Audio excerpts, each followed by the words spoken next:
Good day and welcome everyone to Wake Up Right. Today we're going to be talking about the 2024 debates, what's coming up, what it's going to be like, if it's going to be fair, it's not. And I think we're in for a pretty good show. So let's get right into it. So, if you hadn't really heard already, this debate is going to be hosted solely by CNN, and Jake Tapper is going to be the one hosting it. Fake Tapper. He's going to be hosting the debate. So, we know this is not going to be a fair debate by any means. Joe Biden's going to be made out to look like a genius compared to Trump in it. They're going to do whatever they can. They'll cut off Trump in the middle of his sentences.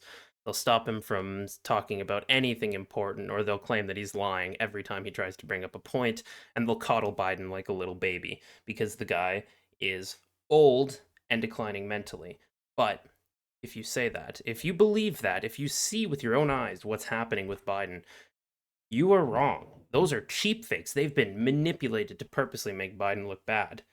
How dare you oppose the established narrative of the media? This is insane. They're lying to us. They think you're stupid.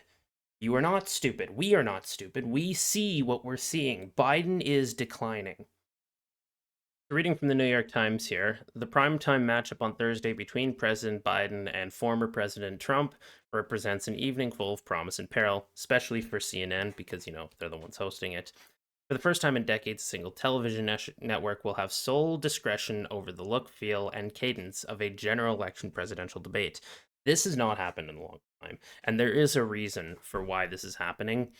This is specifically because Biden is declining mentally. Because if he goes up there by himself, if he doesn't have support, if it's a completely fair, not completely tilted in Biden's favor debate, he is going to come out looking like a complete moron, and his polling numbers will plummet even further than they already have. They're pretty bad, don't get me wrong, but they will get so much worse if they do not control every aspect of this debate. And I'm pretty sure they think this is the only chance they have to even gain in the polls anymore to get back into it. They even just admitted that they think Florida is definitely not in play anymore. They straight up said they're not doing that anymore. So Biden is screwed. There is a reason why CNN's doing this. Despite that, I don't think it's going to be enough. Continuing, unlike in past years, when an independent nonprofit commission oversaw the contests, CNN has picked the moderators, designed the set, and will choose the camera angles that viewers see. Debates at 9 p.m. Eastern could be the single most watched moment of the presidential campaign. Very well could be. With consequences that ripple all the way to November, and much of the credit or the blame of what transpires on tens of millions of screens on Thursday will land on CNN's feet. And really, I hope it just falls apart for them. I really do. Because screw CNN, they're full of crap. They're completely in the pocket of Joe Biden. There's a reason, again, why it had to be CNN. There is a very good reason. Now, let's get into that reason. So Biden's heading to Camp David to prepare for the debate, or in fact, at this point, he's already been there for a while, preparing, probably doing some practice, whatever.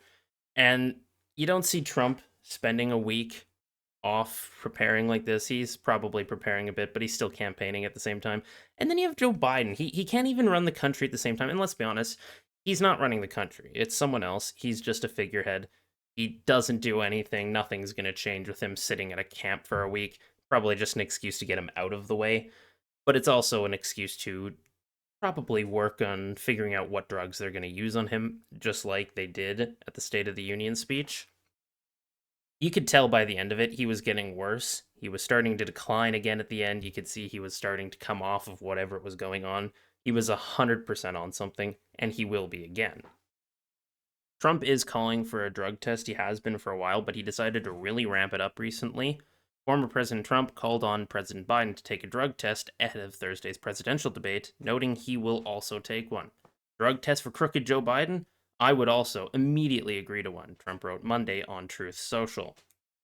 Now, Biden and his campaign have already brushed this all off. They all say it's just desperate attempt. But let's be honest, it makes sense. He's 100% right in calling for it. And if Biden doesn't take it, that is not a good look. But if he does take it, it's not a good look. He's in a really bad position because no matter what, it's going to look bad on him. Any way you spin it, any way you put it, it's going to look bad. The American people are aware. They know he's declining. and it's not working anymore. People are fed up of being lied to and treated like they're idiots because they are not idiots. Is this going to be a fair debate? Not in the slightest. It's hosted by CNN and Jake Tapper. You really think this is going to be a fair debate? No chance. But putting that aside, I still think Trump's going to win the debate as long as he does what's right. He doesn't need to be going out there and trying to talk over Biden the entire time. Don't interrupt him constantly because that's just a bad look.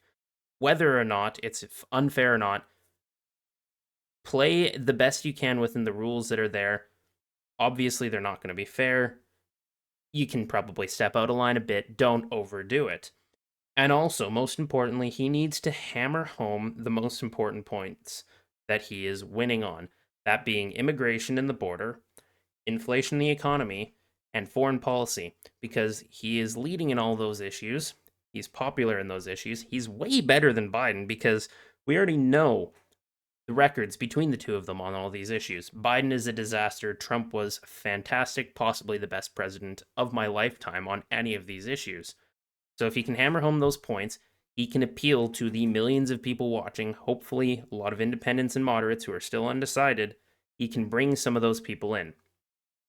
And at the same time, will this debate have that much of an impact? Probably not a huge impact. We're pretty far out. We're still 4-ish months out from the actual election. It's not even July yet. Normally, debates don't happen this soon, but again, there's a reason for that. Biden, he's thinking he can probably try and make up some ground in the polling because he's been doing atrociously, record levels of bad. I think Trump's been leading in the popular vote for 9 months now, which is insane, something that a Republican hasn't done in a very, very, very long time. But again, he's thinking he might be able to claw himself out with this debate. Maybe that's what they need. That's the final step to bring victory back for Biden. Obviously, it's not. It's not going to do anything. They think it might. They are wrong. Their entire campaign up until this point has basically just been, oh, Trump's bad on abortion, abortion, abortion, abortion, even though Trump's official policy is just send it back to the states, which is pretty popular with most people. It's an issue that he's pretty much neutralized. It doesn't affect him. I don't know why they're still trying to run on abortion. It is the dumbest thing they could do. And then obviously they're running on saving democracy from this convicted felon. Guarantee Biden will bring up the felon charges. He will. There's no chance it doesn't come up. I just want to see Trump go out there and call him a kid sniffer if he calls him a convicted felon, because it'll be so funny. Anyways, that's pretty much all for now. Let me know in the comments what you think's going to happen, how you think the debate will go, and who you think's going to win. We're getting pretty close here, so it's going to get pretty interesting. I think we're going to have a pretty good show, and I'm excited for what's coming.